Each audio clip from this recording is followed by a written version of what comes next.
नमस्ते दोस्तों। आज हम क्लास 6 ज्योग्राफी का इम्पोर्टेंट चैप्टर हमारा देश भारत पढ़ने वाले हैं। भारत एशिया महाद्वीप में स्थित एक विशाल देश है।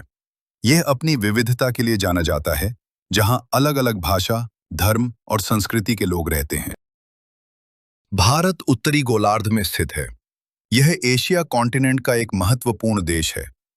कर्क रेखा यानी ट्रॉपिक ऑफ कैंसर भारत के बीच से गुजरती है।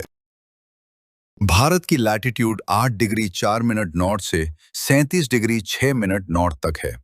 लॉन्जिट्यूड 68 डिग्री 7 मिनट ईस्ट से 97 डिग्री 25 मिनट ईस्ट तक है। भारत का standard time 82 degree 30 minute east से लिया जाता है। भारत दुनिया का 7वां सबसे बड़ा देश है।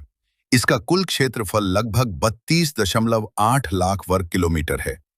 जनसंख्या के हिसाब से भारत दुनिया में दूसरे स्थान पर है। भारत को 6 मुख्य भौतिक भागों में विभाजित किया गया है। ये हैं हिमालय, नॉर्दर्न प्लेन्स, प्लेटो, डेजर्ट, कोस्टल प्लेन्स और आइलैंड्स। हिमालय भारत के उत्तर भाग में स्थित है। ये दुनिया के सबसे ऊंचे पर्वत हैं। ये ठंडी हवाओं को रोककर भारत के क्लाइमेट को प्रभावित करते हैं। नॉर्दर्न प्लेन्स गंगा और यमुना जैसे नदियों से बने हैं। ये क्षेत्र बहुत उपजाऊ है और खेती के लिए उत्तम माना जाता है। प्रायद्वीपीय पठार भारत का एक प्राचीन भाग है। ये खनिजों से समृद्ध है और मुख्यतः दक्षिण भारत में स्थित है। भारत का मरुस्थल राजस्थान में स्थित है। यहाँ बहुत कम वर्षा होती है और यह रेत से ढका होता है।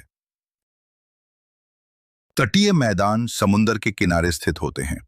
यहाँ मछली पकड़ने और व्यापार का काम होता है। भारत के द्वीप समूह में अंडमान और निकोबार आइलैंड्स और लक्षद्वीप शामिल हैं।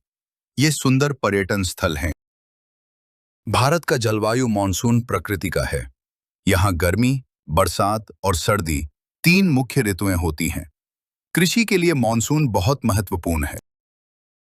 भारत एक विविधता से भरा देश है। यहाँ विभिन्न भाषा, धर्म, भोजन और पोशाक मिलते हैं। इसी कारण इसे यूनिटी इन डाइवर्सिटी कहा जाता है। भारत एक लोकतांत्रिक देश है। इसमें 28 राज्य और 8 केंद्र शासित प्रदेश हैं। इसकी राजधानी न्यू दिल्ली है। इस प्रकार हमने भारत के स्थान, आकार, भौतिक विभाजन, जलवायु और विविधता के बारे में जाना। भारत हमारा गौरव है। धन्यवाद।